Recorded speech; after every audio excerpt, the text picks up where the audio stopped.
Le roi Charles a donc fait capoter le principal projet de la reine Camilla, visant à obtenir un titre royal officiel pour son fils, et les conséquences sont honnêtement plus chaotiques que prévu.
Un rapport détaillé, discret et rapide.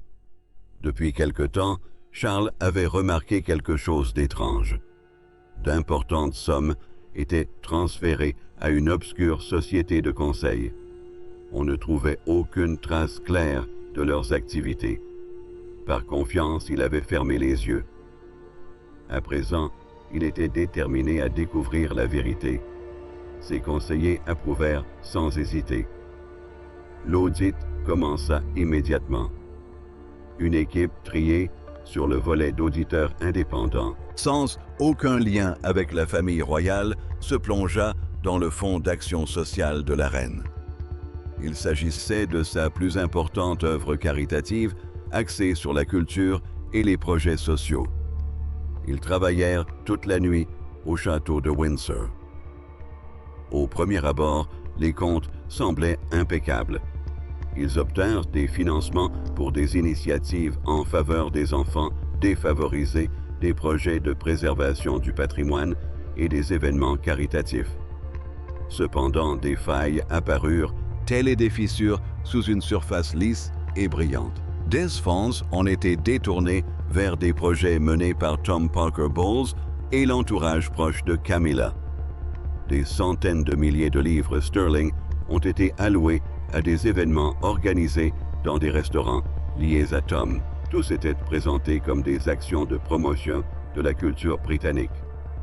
Des dîners fastueux dans des restaurants londoniens huppés où Tom était chef cuisinier étaient qualifiés d'initiatives d'éducation civique. En réalité, Isles servait surtout à développer son réseau professionnel.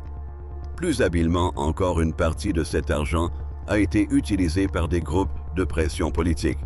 Ces groupes ont œuvré pour accroître l'influence de Camilla en organisant des séminaires servant de levier pour amplifier son poids dans les affaires nationales. Les auditeurs étaient stupéfaits.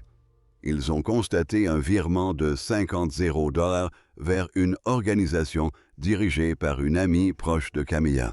Cet argent a ensuite financé une campagne médiatique secrète orchestrée en même temps que la publication d'articles négatifs sur Charles. Aucune preuve directe de corruption n'a été trouvée, mais un détournement de fonds était manifeste.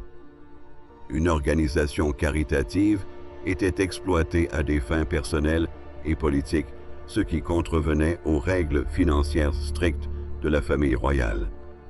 Si l'affaire venait à être révélée, les conséquences seraient désastreuses et la réputation de Camilla serait anéantie. La presse s'en donnerait à cœur joie avec des titres comme « La reine détourne des fonds Carips pour assurer un titre à son fils. »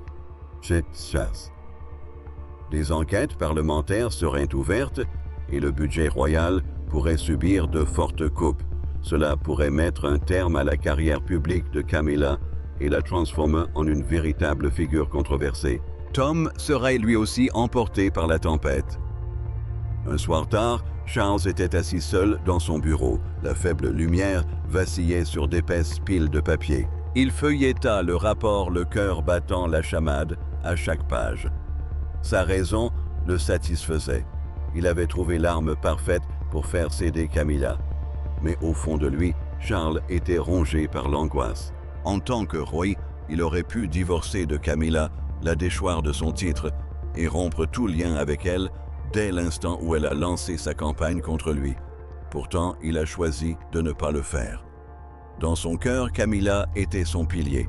Après des années de solitude et de critiques, la détruire reviendrait à déchirer son âme, à plonger sa vie dans une nouvelle tragédie.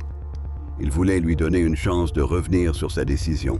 Il espérait qu'elle retrouverait la raison avant que l'ambition ne la conduise trop loin. Mais alors qu'elle s'enfonçait toujours plus dans sa folie, il doute trouver un moyen de la contenir. Il opta donc pour une enquête discrète, utilisant les moyens dont il disposait une façon de l'arrêter sans lui porter le coup fatal.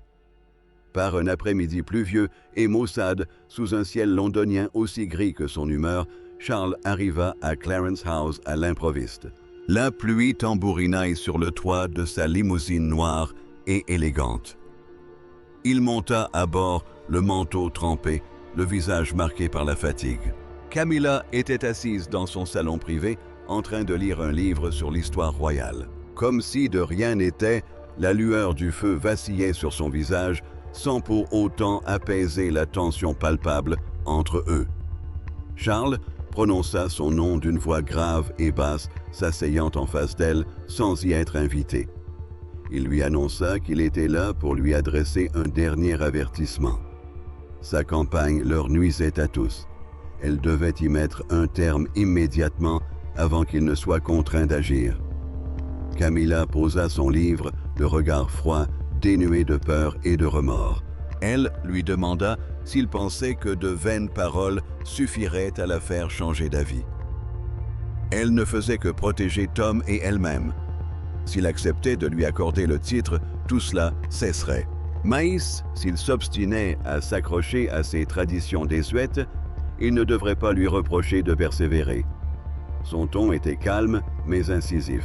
Elle se pencha en avant, un léger sourire aux lèvres. Elle lui dit qu'il se souciait de son image et que si c'était le cas, il devait céder. Elle n'avait rien fait d'excessif, elle avait simplement laissé le public voir la vérité. Charles la fixa la douleur, lui serrant la poitrine. Il avait espéré déceler une lueur de regret, mais ne trouva que froide résolution. Il adoucit sa voix, tentant une dernière fois.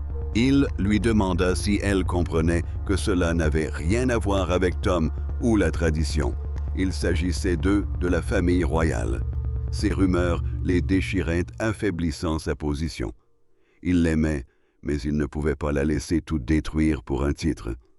Il marqua une pause, espérant que ces mots atteindraient le peu d'affection qui restait en elle. Camilla secoua la tête, le regard toujours perçant. Elle lui dit que s'il l'aimait, il ne l'aurait pas humiliée en public. Elle affirma qu'il se souciait de son image, pas d'elle ni de Tom. Elle n'allait pas s'arrêter là, pas avant qu'il ne comprenne que cette famille devait changer. Elle se leva à ses gestes, signifiant la fin de la conversation. Il était clair qu'elle n'avait pas pris son avertissement au sérieux. Se tournant vers la fenêtre, elle regarda la pluie battante, comme si cette rencontre n'était qu'une brève interruption dans ses projets.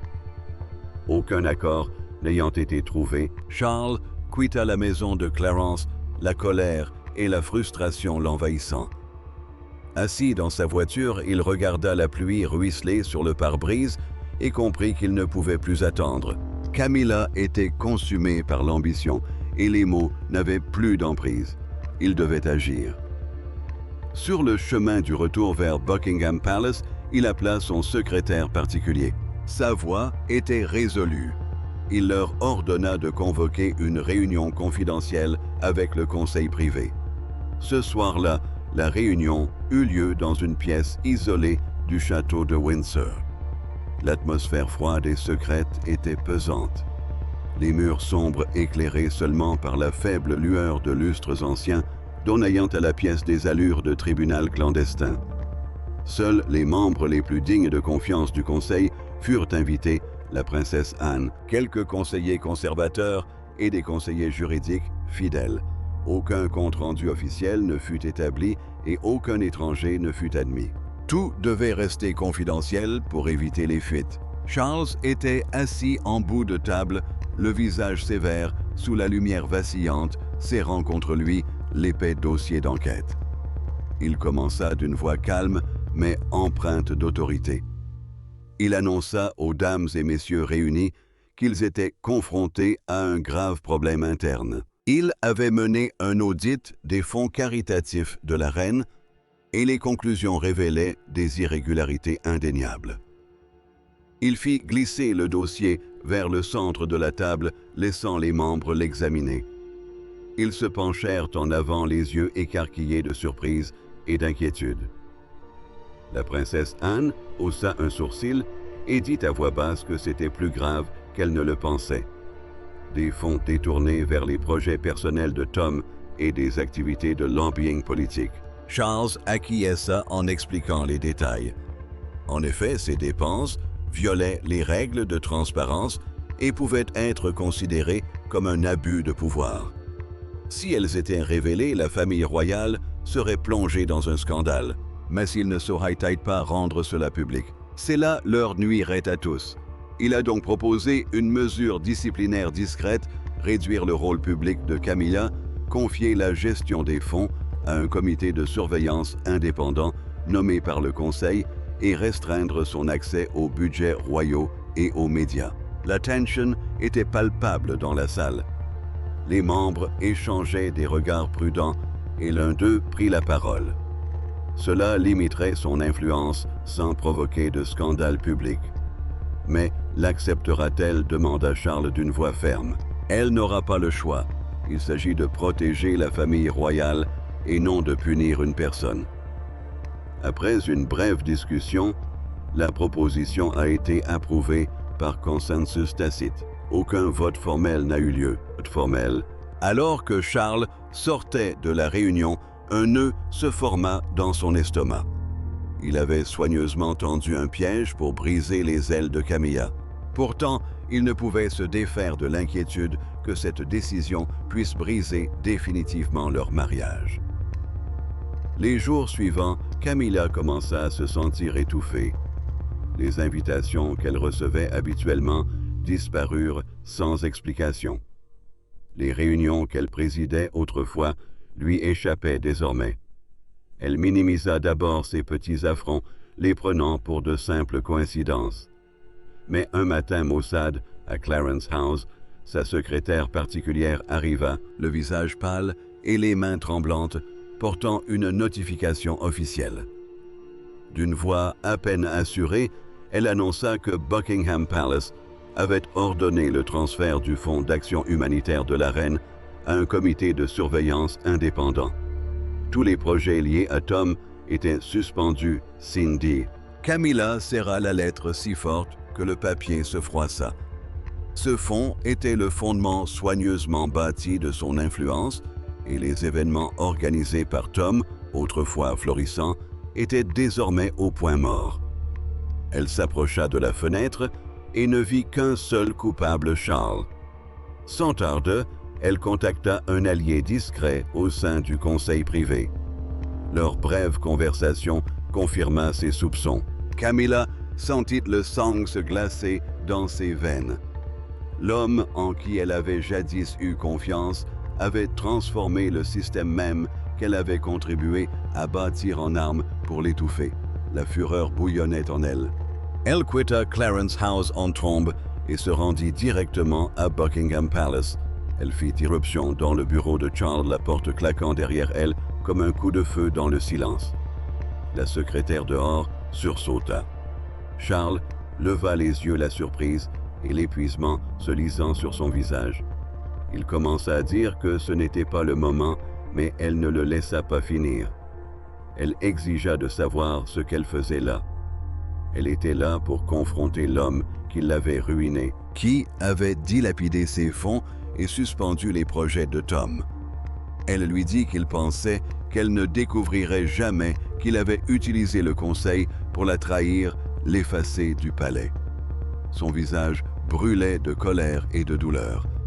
Elle dit qu'il était le roi, mais qu'il n'avait aucun droit de lui faire ça, de leur faire ça. Charles se leva lentement, le visage impassible, mais les yeux lourds de douleur. Il s'était préparé à ce moment, mais pas à la tempête de fureur qui s'abattait sur lui. Il tourna autour du bureau, cherchant les mots justes pour combler le fossé grandissant entre eux. Camilla prit une profonde inspiration et se ressaisit. Elle a affirmé qu'il ne s'agissait pas de le détruire, mais de protéger la famille royale. Il était allé trop loin avec les rumeurs et les campagnes médiatiques. L'enquête a révélé des irrégularités dans ses finances. De l'argent avait été détourné vers les projets personnels de Tom et des activités de lobbying politique. Si cela venait à fuiter, ce serait une catastrophe pour eux tous. Ils ne souhaitaient pas que cela soit rendu public. Ils ne voulaient pas lui faire de mal. Cette mesure était nécessaire pour tout arrêter. Leur conversation a rapidement dégénéré en une vive dispute. Aucun des deux ne voulait céder. Camilla a répliqué en accusant Charles d'hypocrisie. Elle a affirmé qu'il prétendait protéger la famille royale, alors qu'en réalité, il protégeait son image. Il craignait que le public ne pense qu'il favorisait William. Il redoutait qu'Anne et les conservateurs ne se retournent contre lui. Et elle alors. Et toutes ces années qu'elle a sacrifiées pour lui, Tom ne mérite aucun titre, mais William a tout.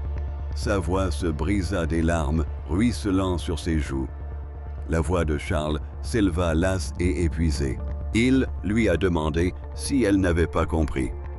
Il lui a donné une chance.